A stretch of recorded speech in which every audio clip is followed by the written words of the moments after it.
তো হ্যাঁ গাইস, আজকে সকালবেলা একটা আমার দাদার ভাড়া ছিল, আমাকেও যেতে বললো, তাই আমি ওর সঙ্গে সকালবেলায় বেরিয়ে পড়লাম। মোটামুটি অনেক দূরের ভাড়া ছিল বলে ও টিফিন করে নিতে বললো, আমরা তখন টিফিন করে নিলাম এইটা। তারপরে টিফিন সেরেই আমরা বেরিয়ে পড়লাম। অনেকটা রাস্তার জার্নি, ও গাড়ি চালাচ্ছিল খুব মন দিয়ে, আর আমি আমার কাজে ব্লগ বানাচ্ছিলাম। সত্যি বলতে গাইস, ওখানে বসে বসে আমার কোমর পুরো ধরে গেছিল। তারপর আমরা এসে পৌঁছই আমতলায়। এখান থেকে মাল তোলার কথা, মাল তুলতে অনেকটাই দেরি হয়েছিল আমাদের। তারপর আমরা আবার বেরিয়ে পড়ি। কলকাতায় ঢোকার সাথে সাথেই খুব বাজে রকমের একটা জ্যাম পাই আমরা, খুব বিরক্তিকর ছিল এই জ্যামটা।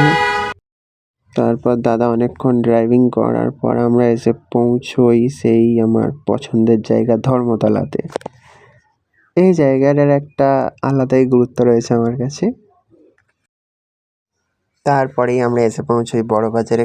মারাত্মক রকম জ্যামে পড়তে পড়তে তার সাথে হচ্ছে বৃষ্টি। এই কপকপে বৃষ্টির মধ্যে মাল লোড করেই আমরা বেরিয়ে পড়ি। রাস্তার ভিউটা খুবই সুন্দর ছিল বৃষ্টির কারণে। আর এদিকে আমি একটু ভিজেও গেছিলাম, মাল তোলার সময় একটু মাথা ভিজে গেছিলো, জামা প্যান্ট ভিজেছিল। বাট ঠিক আছে, একটু আদ্রু বাইরে বেরোলে এগুলো হতেই পারে।